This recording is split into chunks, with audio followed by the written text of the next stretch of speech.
प्राण न्यौछावर करने वाली बात तुमने कही है। तू भक्त है, भक्त का वचन हो सकता है परमात्मा सत्य करें।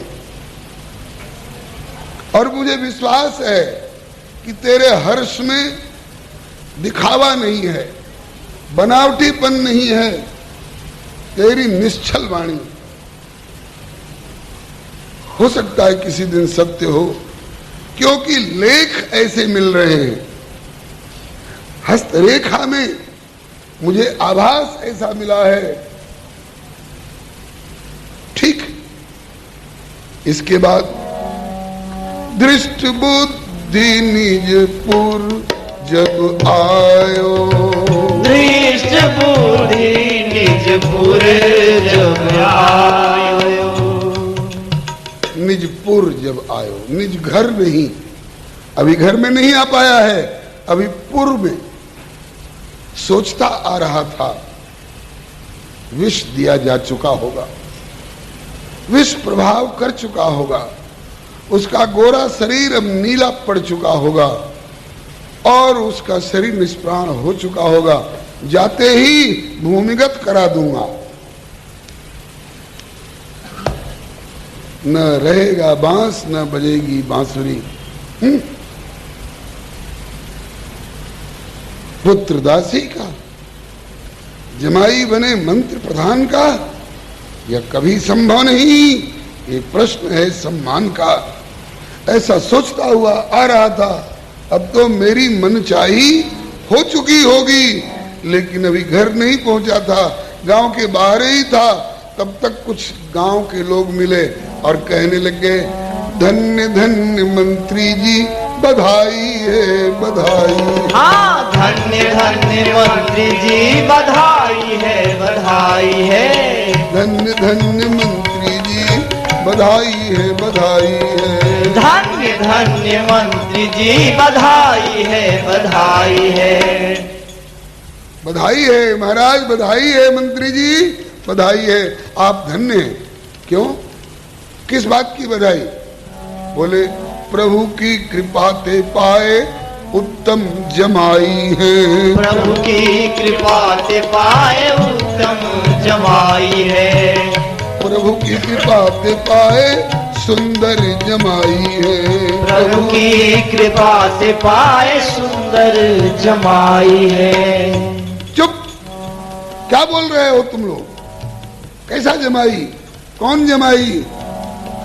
बोले कि जैसी शीघ्रता में पाती आपने पठाई है, जैसी शीघ्रता में पाती आपने पठाई है, वैसे ही मदन हूँ ने आज्ञा निभाई है। हाँ, वैसे मदन हूँ ने आज्ञा निभाई है। धन्य धन्य मंत्री जी बधाई है बधाई है। हाँ, धन्य धन्य मंत्री जी बधाई है बधाई है। जैसी शीघ्रता में आपने पत्रिका भेजी है, मदन ने आपकी आज्ञा का अक्षर अक्षर पालन किया है। और पंडित जी ने वैसी ही मुहूर्त बताई है, पंडित जी ने वैसी ही मुहूर्त बताई है। एक ही घड़ी में विधि ब्याह की कराई है। हाँ, एक ही घड़ी में विधि ब्याह की कराई है। धन्य धन्य मंत्री जी बधाई है बधाई है, धन्य धन्य मंत्री जी बधाई है बधाई है। ब्याह की खुशी में खूब संपत्ति लुटाई है, ब्याह की खुशी में खूब संपत्ति लुटाई है। मानो विश्व विजय की पताका फहराई है। हाँ, मानो विश्व विजय की पताका फहराई है। और तो और विषया चंद्रहास की अनोखी सुंदरताई है, विषया चंद्रहास की अनोखी सुंदरताई है। ये जोड़ी अपने हाथ मानो ब्रह्मा ने बनाई है, ये जोड़ी अपने हाथ मानो ब्रह्मा ने बनाई है। धन्य मंत्री जी बधाई है बधाई है, धन्य धन्य मंत्री जी बधाई है बधाई है। अब सोचिए, जो मौत चाहता था चंद्रहास की, और वो मोर और सेहरा की बात सुन रहा है, उसके कलेजे पर कितना बड़ा सांप लौटने लगा होगा, कितना बड़ा वज्राघात सा लगा होगा। ये मैं क्या सुन रहा हूं, मैंने क्या सोचा था और क्या हो गया? क्या चंद्रहास ने मेरी कन्या विषया का पाणी ग्रहण कर लिया? क्या मदन ने विषया का हाथ चंद्रहास के हाथ में सौंप दिया मेरी अनुपस्थिति में? क्या ऋषियों की वाणी सत्य हो गई? क्या विधाता का लेख सत्य हो गया?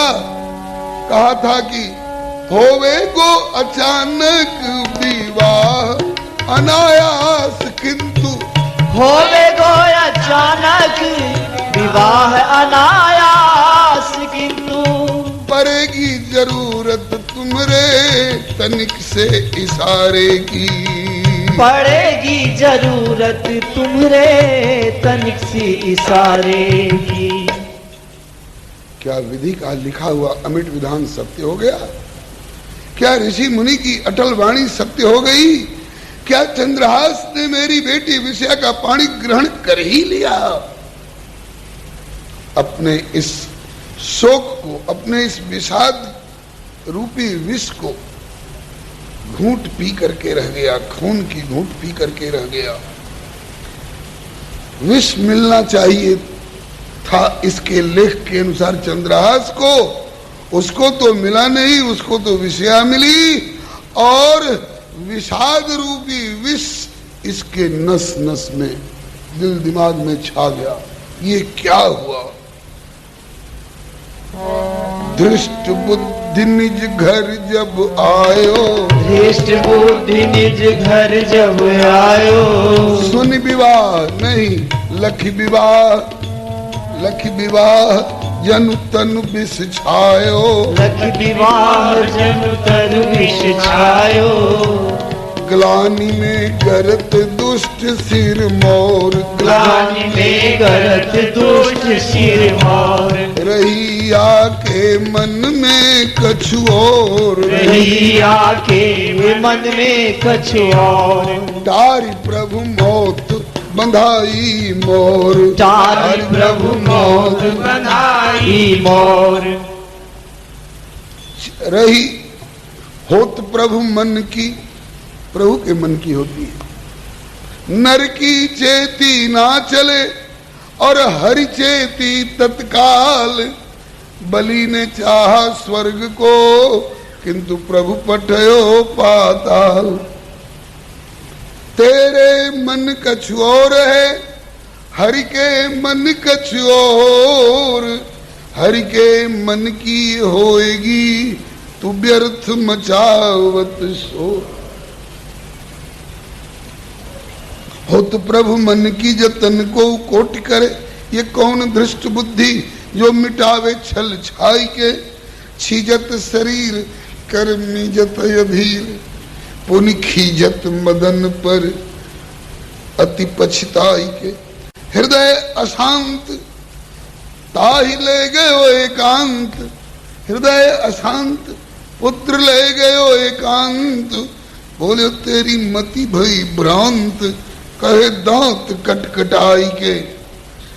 मदन निशंक कहे कि दोष ना हमारो कछु, पढ़ो निज पुत्र पढ़ो निज पत्र, फिर कहो समझाई के।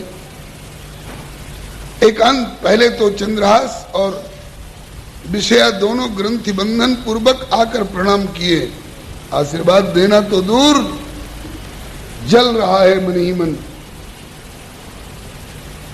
फिर मदन को घसीट करके एकांत में ले गया।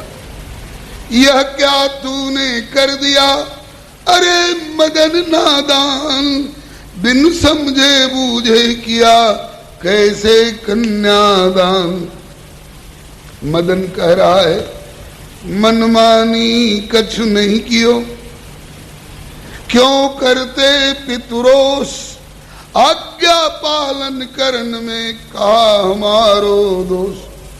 मैंने तो कुछ मनमानी नहीं की पिताजी, मैंने तो आपकी आज्ञा का पालन किया है।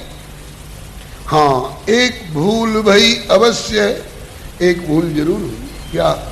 एक भूल भई अवश्य है, करत लगन निर्वाह। एक घड़ी के भीतर की मूर्त निकली, इसलिए एक भूल हो गई है लग्न का निर्वाह करने में। एक भूल भई अवश्य है, करत लग्न निर्वाह, कि समधि बुलवाए नहीं नृप कुलिंद नरना। समधि जी को नहीं बुलवा सका समय पर। मंत्री कहता है कि ऐसी आज्ञा कब दई कि कर दो कन्यादान, भूल कबूल करत नहीं उल्टे और सिखावत ज्ञान।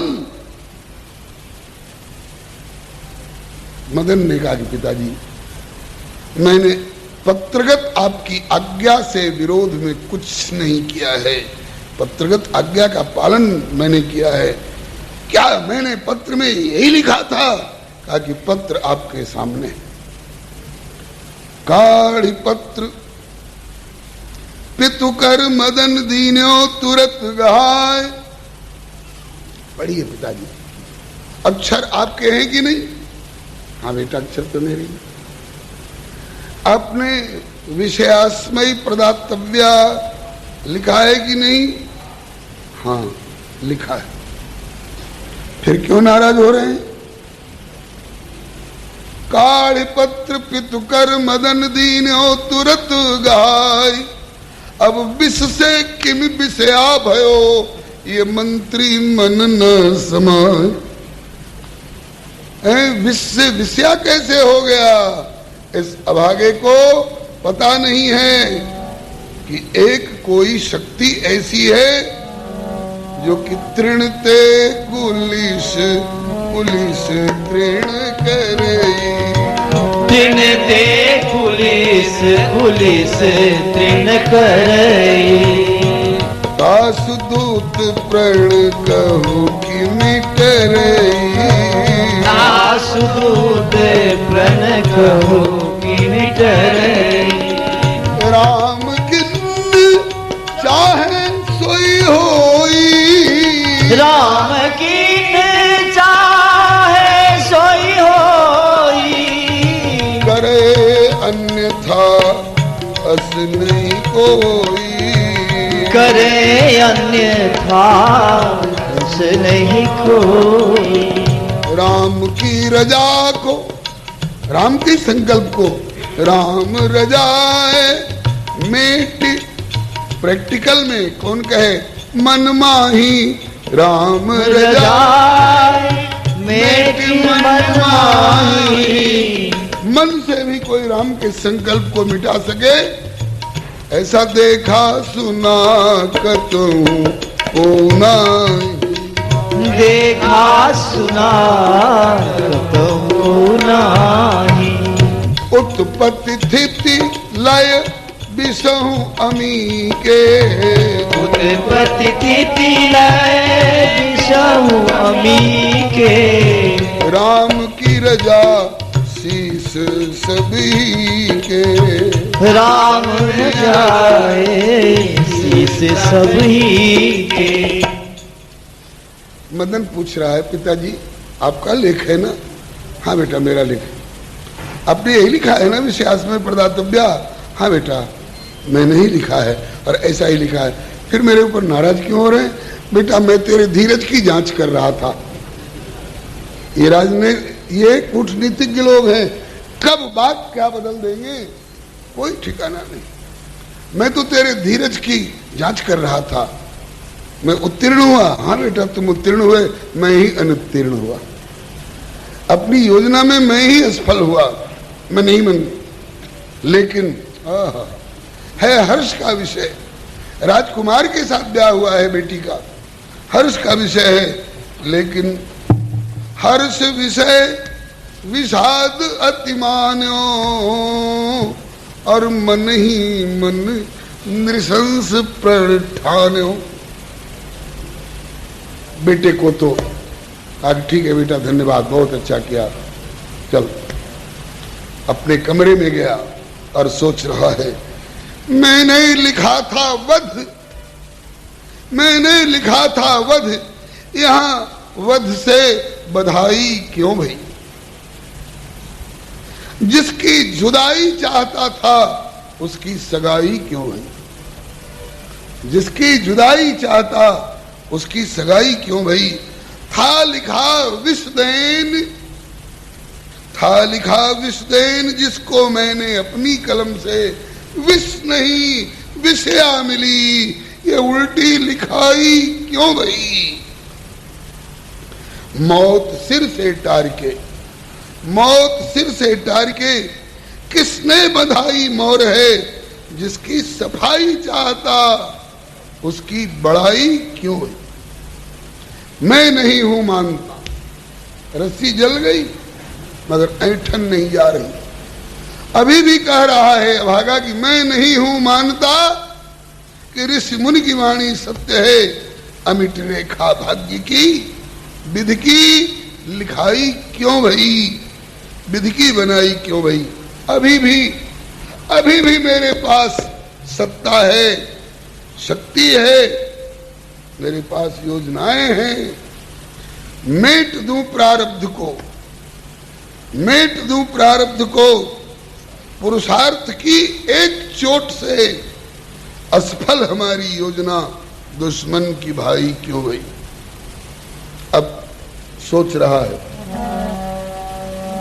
हर्ष विषय विषाद अतिमान्यो, हर्ष विषय विषाद अतिमान्यो, मन ही मन नृशंस प्रण ठान्यो, मन ही मन निशंस प्रण ठान्यो, इसे तो निश्चय दूं मरवाए, इसे तो निश्चय दूं मरवाए, भले बेटी विधवा हो जाए, भले बेटी विधवा हो जाए, सुनाई आज्ञा बधिक बुलाए, सुनाई आज्ञा बधिक बुलाए, इसे तो मरवाऊंगा, छोड़ूंगा नहीं, अपने मन की किए बिना मानूंगा नहीं।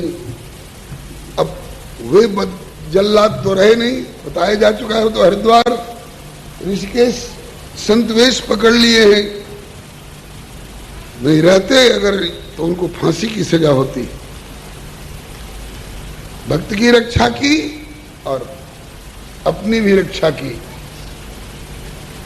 अब दूसरे और विश्वसनीय बधिकों को बुलाया, बधिक बुलाए के बधिकन को आज्ञा दई कि छिप बैठो मठ माही, और अंधकार निशेष में को जाने नाही, और पहले से तत्पर रहो, अस्त्र शस्त्र कर धार, मठ में जो बैठे प्रथम तुरंत ही डार हो मार। जल्लादों को कहा कि आज एक हमारा काम करना है, हुजूर हो जाएगा। क्या करना है? बोले 12 बजे रात को देवी जी के मंदिर में चले जाओ, गांव के बाहर मंदिर है ना? हाँ है। 12 बजे रात को जाओ, भीतर छिप करके बैठे रहो, नंगी खुली तलवार लेकर के खड़े रहो, और मंदिर में सबसे पहले जो प्रवेश करे बिना सोचे विचारे उसके टुकड़े कर दो, मार डालो। इतनी आज्ञा तो बधिकों को दी, और चंद्रहास को बुलाया।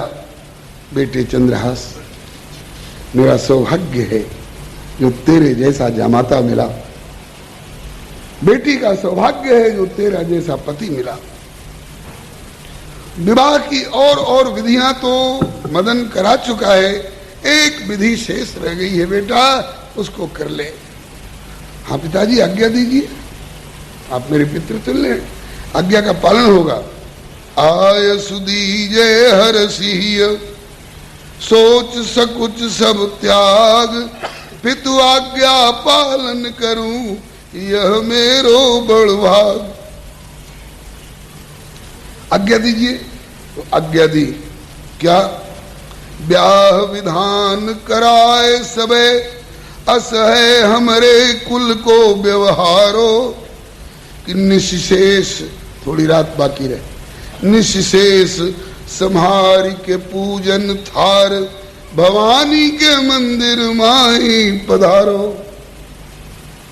ध्यान रहे इतनो कि अवराधत, और न काहू पे जाए निहारो। औरन से पहले कर पूजन, लौटे रहे जब ही अंधियारो। विवाह के बाद वर महोदय देवी मैया का रात्रि प्रथम पूजन करते हैं। पूजन का थाल लेकर के जाइए और गांव के बाहर जो देवी मैया का मंदिर है उस मंदिर में प्रवेश करके पूजन करिए देवी मैया का। और इतना जल्दी पूजन करके वहां से लौट आइए कि और लोग नहा धोकर मंदिर में पहुंचे उससे पहले आप घर लौट आओ। अभिप्राय समझ गए होंगे आप लोग। जल्लादों को कहा कि सबसे पहले जो प्रविष्ट हो उसको मारो, और चंद्रहास से कहा कि सबसे पहले तुम्ही को मंदिर में प्रविष्ट होना है। इसका मतलब मानसिक योजना है कि चंद्रहास से ही बैठेगा प्रथम और चंद्रहास से ही मारा जाएगा। लेकिन विधि का विधान अभी और देखिए। बलिहारी उसी रात को कुंतलपुर भूपाल ने एक देखा स्वप्न विकराल।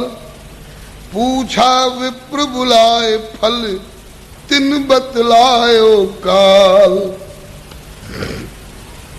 कुंतलपुर नरेश ने कोई सपना देखा भयावह,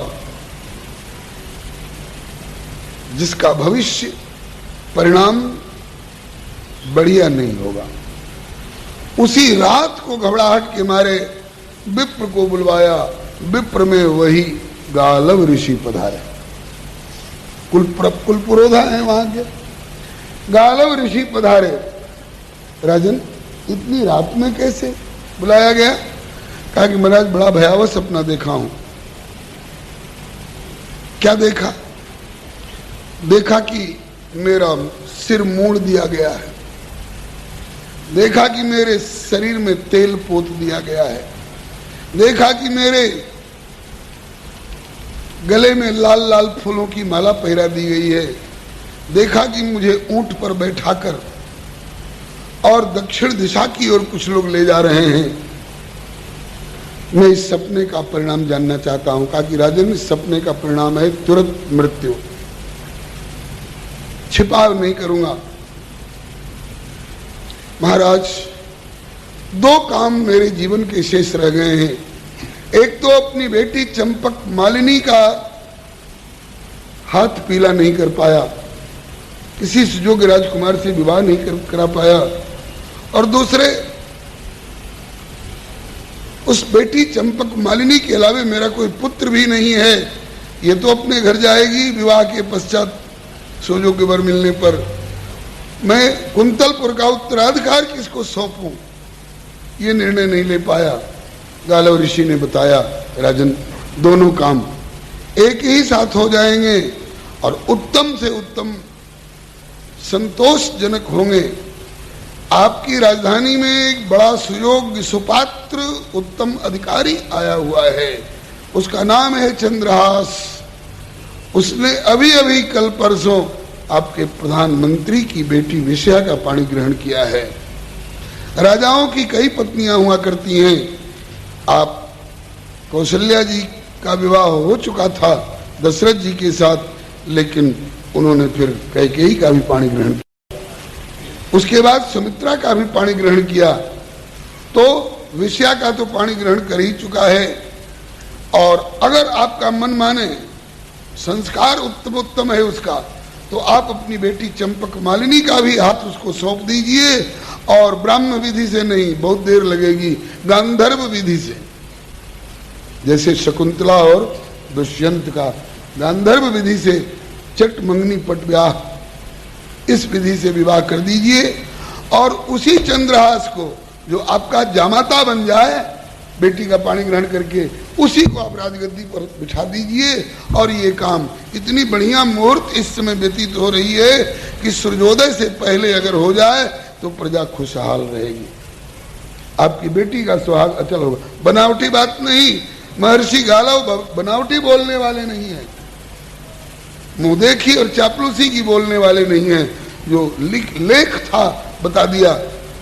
तुरंत कुंतलपुर नरेश ने सेवक भेजे, जाओ मंत्री जी के घर से उनके अभिनव जामाता विषया के पति चंद्रहास को बुलाओ और अभी तुरंत बुलाओ। सूर्योदय के पहले मैं अपनी बेटी का पाणी ग्रहण भी करा दूं और उसे राजगद्दी पर बिठा के राजमुकुट भी धर दूं। चंद्रहास सो नृप मन मान्यो, पठयो दूत शीघ्र ते ही आनो, चलो इत चंद्रहास मठ और। ससुर साहब की आज्ञा पाकर के पूजन का थाल लेकर चंद्रहास मठ की ओर जा चुके हैं, विदा हो चुके हैं। अभी 2 मिनट हुए हैं उनको विदा हुए। इतने में राजा के भेजे हुए दूत आए, किवाड़ खटखटाए।